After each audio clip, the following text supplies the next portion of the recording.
Yes. Yeah. Okay. Well, of course, because, clearly now I'm also sort of spilling over into making videos about this, and I'll adjudicate more of the popular YouTube debates that we're aware of, like Okay. the Alex O'Connor David Wood debate that just happened. Yeah, what are your thoughts on that? Oh man, I mean, there's tons of stories here, Devin. So I was in the room Oh, you on were that one. there. I was there. Oh, that's cool. Okay. I heard everyone was really respectful to both parties, which is cool to hear.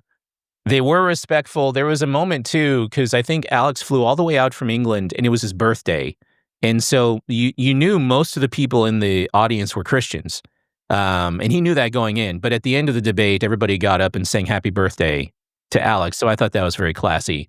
But yeah, man, I mean, it was pretty intense. And if you can picture this, because I don't think anybody talks about this, I'm sitting next to a table where there's Gavin Ortland, if you know who that is.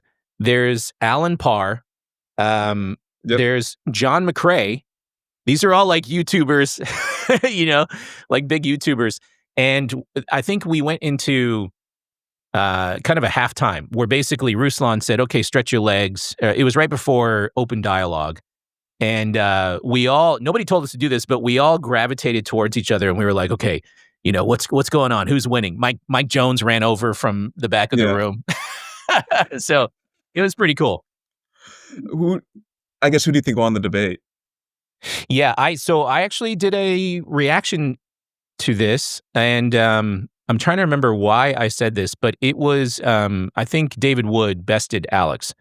And the reason primarily is because of a dropped argument on Alex's part that was not sufficiently refuted.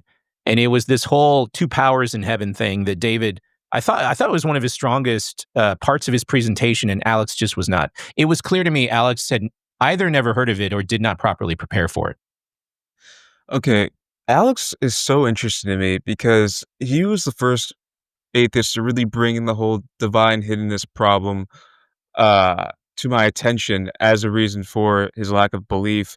But to me, I think his willingness to engage so much with the other side on such a frequent basis just tells me he could be maybe the modern C.S. Lewis, perhaps, because he's just such a brilliant mind too. I mean, I hear you. I like where your brain's going with this. I mean, that would be a prayer, right? Of That course. would be wonderful to see that. I think about like going up against Jacob or going up against somebody like Alex O'Connor. I can't get a read on whether or not these people are genuine. Because if they were, I would have no problems engaging them.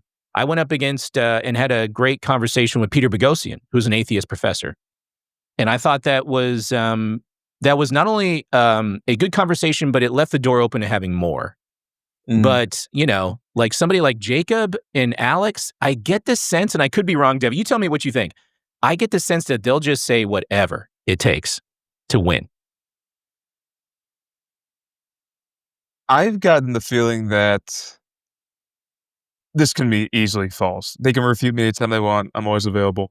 I've gotten the sense that a part of the reason that they stay on their share sides of the issue is because it fuels their, I don't want to say finances, but a career trajectory to a degree. I don't know. Sometimes I don't feel like they're ready to give that up necessarily for the sake of fully engrossing in the truth. Oh yeah. Because obviously, Alex O'Connor, if he became a Christian, would lose a decent chunk of his audience. Uh, Jacob, I feel like his would grow, if anything, honestly. Uh, but I think there's a degree there that sacrificing those worldviews also comes with sacrificing a lot of personal things that they heavily enjoy. Not even just talking about their relationships with their relatives or whatnot that might not enjoy them hopping to the other side, but their actual audiences that they have because of their share fields and careers. Hmm. I mean, I'm tracking what you're saying. Yeah, and if probably this happened, right? So Alex becomes the next C.S. Lewis. It's like just it's almost like the YouTube channel becomes this thing that records the journey for him. Yeah, So I yeah. get it. Yeah.